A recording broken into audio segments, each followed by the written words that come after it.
দেশের সীমান্ত পুরোপুরি সুরক্ষিত হওয়ার আগ পর্যন্ত মাদক চোরাচালান এবং অবৈধ অভিবাসীদের বিরুদ্ধে অভিযান চলবে বলে জানিয়েছেন ওয়ার সেক্রেটারি পিট হেগসেথ। বৃহস্পতিবার ফ্লোরিডার ডোরাল সাউদার্ন কমান্ড হেডকোয়ার্টারে আয়োজিত এক অনুষ্ঠানে কথা জানান তিনি। সম্মেলনে লাতিন আমেরিকার মাদক চোরা কারবারিদের আইএস বা আল কায়দার মতো জঙ্গি সংগঠনের সাথে তুলনা করেন হোয়াইট হাউসের deputy chief of staff Stephen Miller. আঞ্চলিক সীমান্ত সুরক্ষা এবং মাদক চক্রের দৌরাত্ম্য বন্ধে এক ঐতিহাসিক পদক্ষেপ নিল পশ্চিম গোলার্ধের দেশগুলো। ফ্লোরিডার ডরালে আয়োজিত এই বিশেষ সম্মেলনে ক্যারিবীয় অঞ্চল, সেন্ট্রাল আমেরিকা এবং সাউথ আমেরিকার প্রতিরক্ষা ও নিরাপত্তা বিষয়ক প্রতিনিধিরা এতে অংশ নেন। সম্মেলনের শুরুতেই ওয়ার সেক্রেটারি পিট হেগসেথ বলেন, এটি কেবল একটি নির্দিষ্ট দেশের জন্য নয়, বরং সমগ্র আমেরিকা মহাদেশের যৌথ platform. Every partner in this region has to do more and invest more in your security as well. President ট্রাম্পের কঠোর নীতির কারণে আমেরিকা মেক্সিকো সীমান্তে অনুপ্রবেশের সংখ্যা এখন ইতিহাসের সর্বনিম্ন পর্যায়ে নেমে এসেছে বলে দাবি করেন হেগসেথ।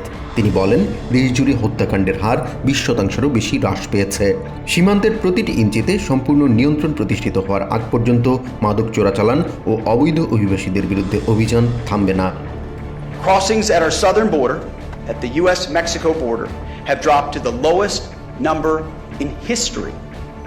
সম্মেলনে অংশ নেওয়া প্রতিটি দেশ পাশ্চাত্য সভ্যতার অংশ দাবি করে ওয়ার সেক্রেটারি বলেন, ঐতিহ্য, ইতিহাস এবং নতুন বিশ্বের ভূগোল এই অঞ্চলকে সবসময় ঐক্যবদ্ধ রাখবে। নিজস্ব বৈশিষ্ট্য নিয়ে পাশ্চাত্য দেশ হিসেবে এবং ঈশ্বরের অধীনে খ্রিস্টান রাষ্ট্র হিসেবে টিকে থাকার লড়াইকে এগিয়ে নেওয়ার আহ্বান জানান তিনি। We share the same interests. And because of this, we face an essential test. Whether our nations will be and remain Western nations. Hegseth তার বক্তব্যে 1823 সালের ঐতিহাসিক মনরো ডক্ট্রিনের প্রসঙ্গ টেনে আনেন। তিনি উল্লেখ করেন, 200 বছর আগে যেমন বিদেশি শক্তির হস্তক্ষেপ রুখতে প্রেসিডেন্ট জেমস মনরো কঠোর অবস্থান নিয়েছিলেন, আজও তেমনি বাইরের শক্তির হুমকি থেকে স্বাধীনতা ও শান্তি রক্ষা করা প্রয়োজন। সম্মেলনে হোয়াইট হাউসের deputy chief of staff Stephen Miller জানিয়েছেন, গতানুগতিক বিচারিক পদ্ধতিতে মাদক পাচার চক্র নির্মূল করা সম্ভব নয়। তিনি মেক্সিকো ও লাতিন আমেরিকার কার্টেলগুলোকে আইএস বা আল কায়দার মতো জঙ্গি সংগঠনের সাথে তুলনা করেছেন। The cartels that operate in this hemisphere are the ISIS and the Al-Qaeda of the Western Hemisphere. মাদক কারবারিদের বিরুদ্ধে যুদ্ধের ডাক দিয়ে মিলার বলেন, এই অপরাধী চক্র এবং সন্ত্রাসী সংগঠনগুলোকে নির্মূল করতে হলে সামরিক শক্তি অপরিহার্য। Is because these organizations can only be defeated with military power.